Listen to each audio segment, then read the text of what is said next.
Hello everyone, today I'm going to be talking about two of the most recent DC animated movies that came out, which are Superman, Man of Tomorrow, which just came out, and then Justice League Dark Apokolips War, which came out a few months ago. I haven't seen the new Deathstroke movie yet. I want to see it, but I have not seen it yet, so I don't have any thoughts on that yet. But without further ado, let's talk about these things. So I'll be going into deep spoilers for Justice League Dark Apokolips War, but for Man of Tomorrow, it'll be more light spoilers. There will be some spoilers, so if you want to know nothing going into it, there's your warning. But I won't be going too deep into spoilers into Man of Tomorrow because that movie's actually good, and I would recommend people watch it. And yeah, this is just gonna be like a general overview, just me talking about it. This isn't gonna be like an in-depth review or anything like that. I'm just like talking about these movies because I haven't talked about DC anime movies in a while, and I watched both these movies like back to back on the airplane when I went on vacation. So without further ado, let's talk about Apokolips War, since that movie came out first. So Apokolips War is really bad. I was not a fan of pretty much any of the New 52 Justice League well, not Justice League, but New 52 DC movies that they did. I thought it was really stupid that they did a connected animated universe. Like, no one wants that. They did a bunch of really stupid like Damian Wayne movies and Justice League movies. I thought the first Justice League movie was okay. I really liked Flashpoint.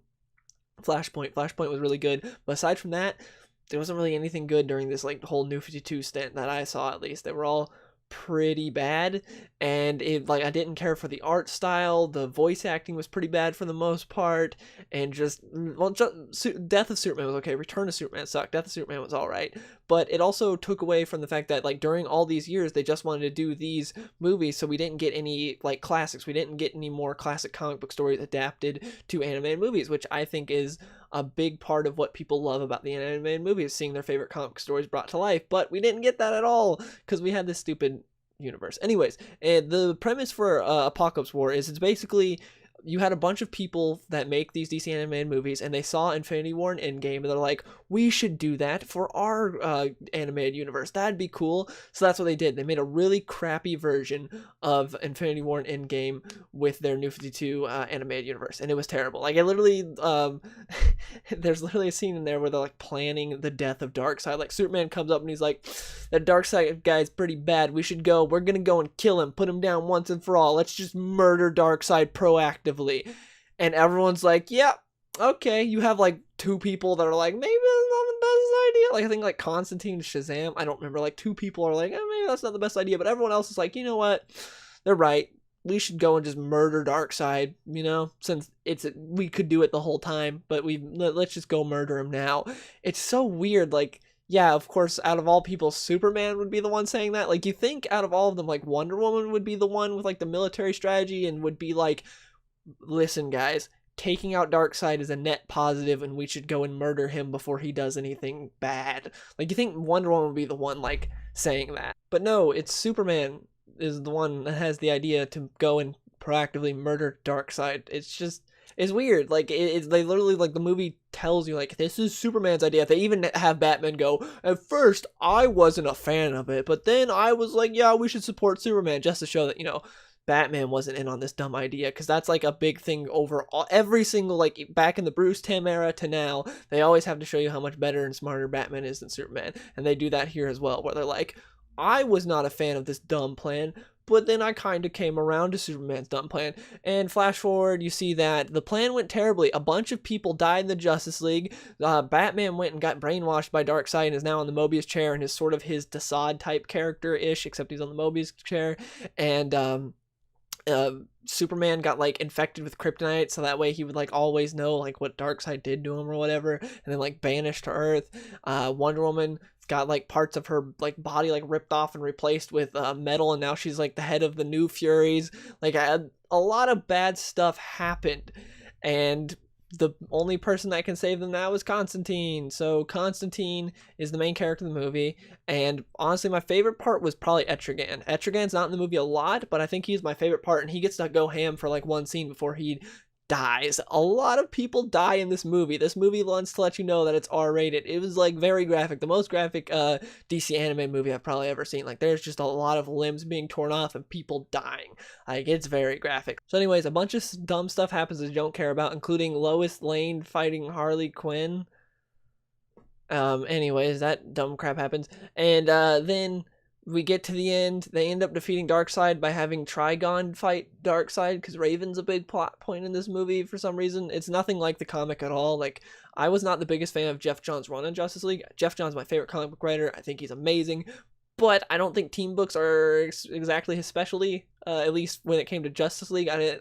He was okay. He wasn't terrible, but wasn't that great. But I really enjoyed Darkseid War. I thought Darkseid War was the pinnacle of his Justice League run. And they didn't use any of it for this, even though it was what was supposed to be based off of was that book. But they didn't use it at all. They just used it in kind of name only, except it wasn't the Darkseid War. They call it Apokolips War in this, so whatever. Anyways, Trigon and Darkseid fight. They like defeat Darkseid, then they go back to Earth. Tons of heroes are dead. They look at Flash, they look at Barry, and they go, "You need to go and start another Flashpoint." Barry's like, "I don't know," and they're like, "Do it," and Barry's like, "Okay," and that's how the movie ends. Another Flashpoint gets started to bring everyone back.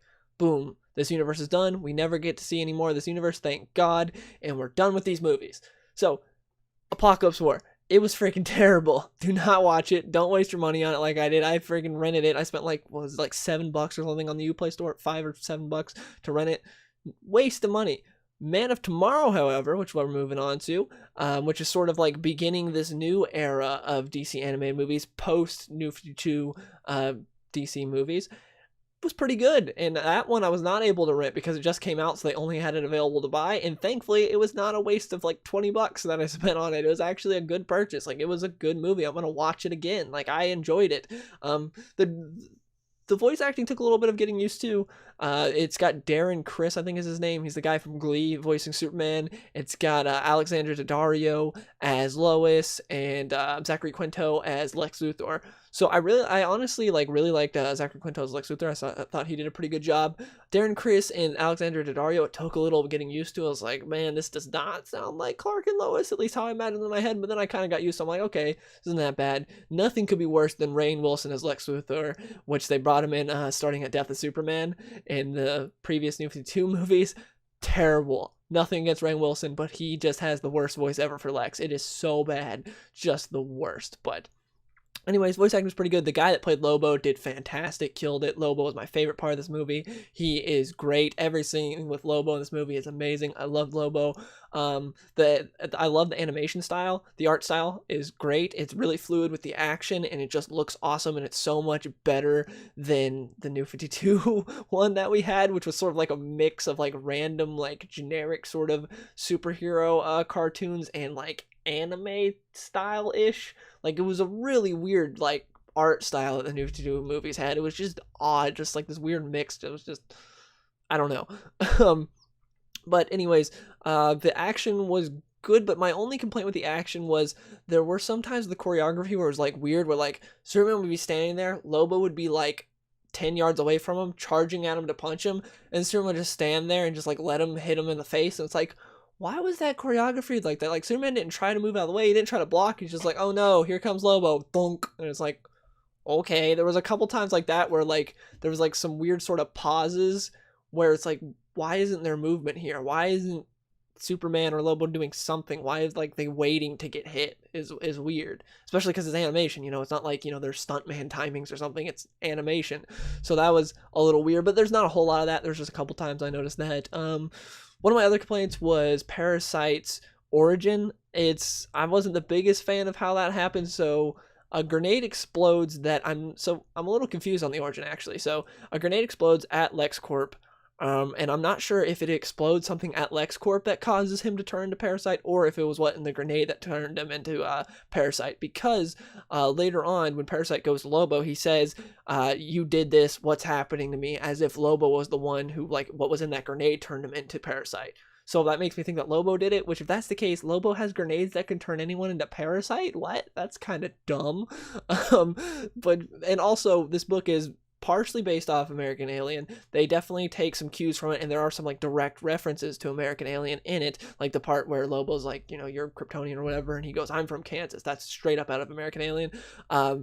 But in that, there's like a short, like sort of like 9-panel page that's just a short story illustrated by the late Steve Dillon of like Parasite's transformation, and it's just one page. It's like 9 panels. It's really good, and it's like just showing sort of Parasite like being a junkie and how he got to this point to where he turns into Parasite. And I thought I really enjoyed that origin compared to this one, which this one I liked how he was prior to becoming Parasite, but then the actual transformation to Parasite was kind of dumb. But that's basically it for the gripes for this movie. The rest of it's good. I like the tone of the movie. I like the back and forth between Clark and Lois. Like Lois explains to Clark like a power move she's doing to Superman, where she has a scheduled interview, like she's supposed to meet Superman on the roof in like 10 minutes or whatever, or like right then at that moment, and Clark's like, why aren't you meeting Superman on the roof? She's like, I'm pulling a power move. I'm not actually going to show up to the meeting, and then I'm going to like tell him and reschedule blah blah. And so then Clark later turns that against her at another time, and like there's fun stuff like that in this movie.